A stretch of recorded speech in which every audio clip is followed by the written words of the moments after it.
Poslušate tedenske vrtnarske nasvete na Zelenem svetu. Danes bomo govorili o rastlinah za zeleno gnojenje oziroma zeleni podor. Z nami je Miša Pušenjak, specialistka za zelenadarstvo in okrasne rastline z Kmetijsko-gozdarskega zavoda Maribor. Miša, pozdravljeni. Pozdravljen.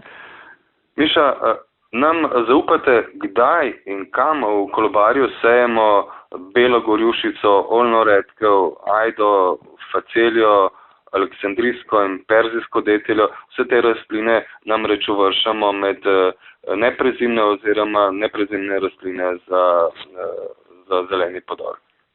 Ja, rastline za zeleni podor v bistvu sejemo zato, da tla še dodatno obogatimo z humusom. Gre pa zelo, zelo pomembno, pa dobrodošle so pa tam, kjer se uporabljajo kupljena organska gnojila, ki nam dajo sicer veliko hranil, tudi počasi topni, dajo pa malo premalo vlaknin. Vlaknine so tiste, ki rahljajo tla. Zato jih pravzaprav tudi sejamo. Zdaj, neprezimne rastline za zeleni podor so najbolj priljubljene, pravzaprav pa najbolj uporabne na vrtu, zato ker jih v bistvu so kratke rastline. Skratka, na vrtu so včasih lahko samo 6-8 tednov, pa že dajo kar precej tele mase. Sejemo in pravzaprav lahko kadarkoli jih lahko uvrstimo v kolobar. Zelo poudarjam, rastline za zeleni podor so člen kolobarja. To bela gorjušica, oljna redkev, sta člen recimo križnic, in včasih na vrtovih, kjer imamo zelo veliko zelja, redkve in podobnih zadev, te dve rastlini zelo težko uvrstimo v kolobar, ker vemo, da križnice bi bilo recimo zaželjeno vse 4 leta, da ne pridejo na isto mesto.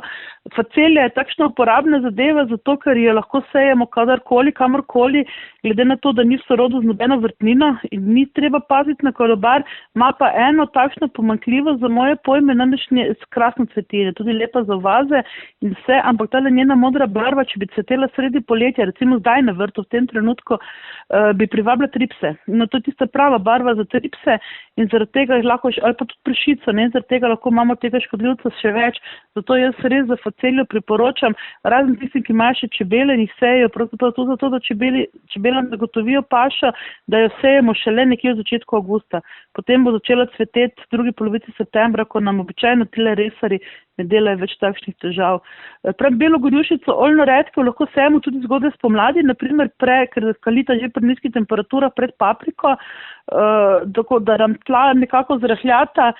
Papriko vemo, da sadimo nekje v drugi polovici maja komaj, ampak tistim, ki imajo težave s strunami, res toplo priporočam, da jih sejete nekje v sredino avgusta in potem v času cvetenja direktno zeleno pokosijo in takoj zatem, ko pokosijo, se pravi še 1 uro, pol ure za tistim še zadelajo v tla.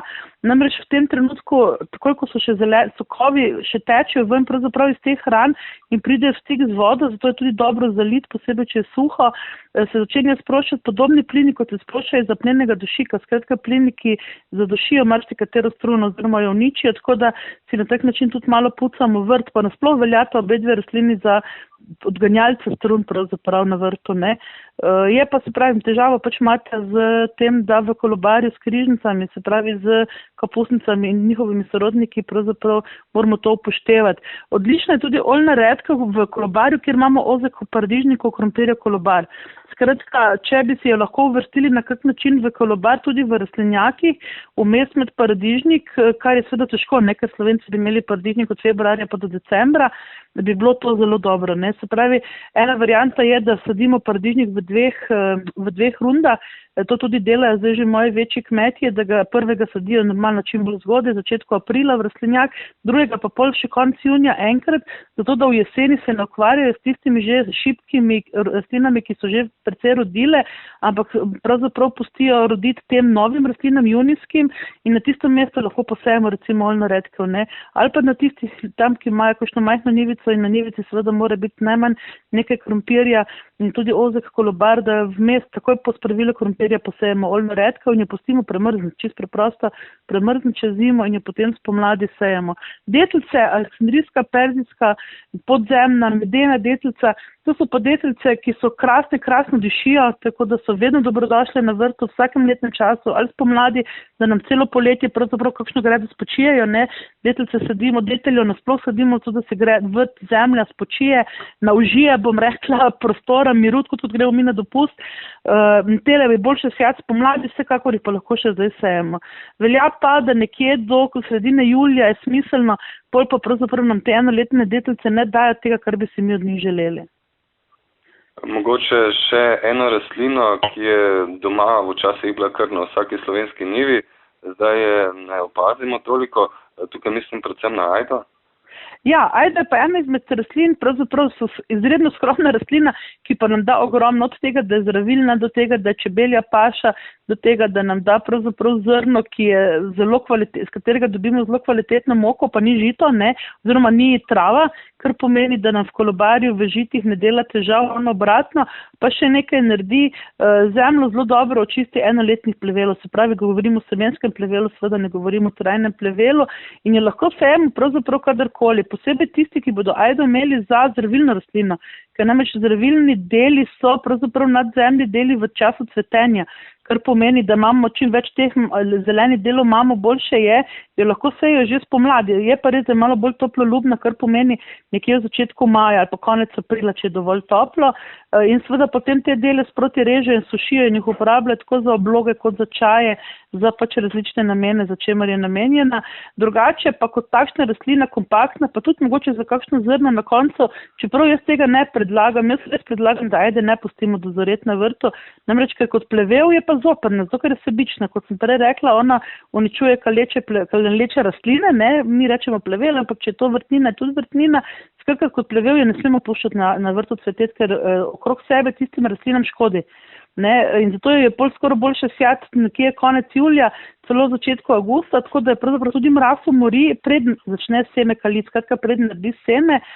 Drugače pa je lahko že zdaj sejemo, ajde pač strnišni posevek za zrno, jo sejemo nekje po žetvi ječmena, je pa to zdaj v tem trenutku, kot mi da to govoriva, ravno čas, ko se ječmen žanje, kar pomeni, da se nekje seje zdaj. Da pa ogromno mase, v kratkem času ogromno mase, lepa je tudi za vazo, skratka po drugi polovici jeseni so zelo dobrodošle, ajda pa facelje, pa tudi medena detela, naprimer, ker so čebelja paša in vemo, da pač v Sloveniji ne sejemo več veliko takšnih rastlin, ki v jeseni cvetijo in zato imajo čebele kar težave najti hrano, pa jaz ne govorim o teh gojenih čebelah, ker tam se meni bi zdelo bolj pošteno, da bi se čebelari potrudili in jim posejali, kar pač potrebujejo. Govorim o teh divjih čebelah, ki jih je izredno veliko in ki so tudi zelo koristne, za tiste pa moramo tudi koncev ne nazadnje mi poskrbeti. Pogovor z Mišo Pušenjak sem vodil Davor Špehar. Če so vam novice na zelenem svetu všeč, se lahko prijavite na naše novosti in obvestila, tako boste podobne aktualne vrtnarske nasvete prejemali tudi na vašo elektronsko pošto. Sledite pa nam tudi na socialnih omrežjih Facebook, Twitter, YouTube in seveda spletni strani zelenisvet.com.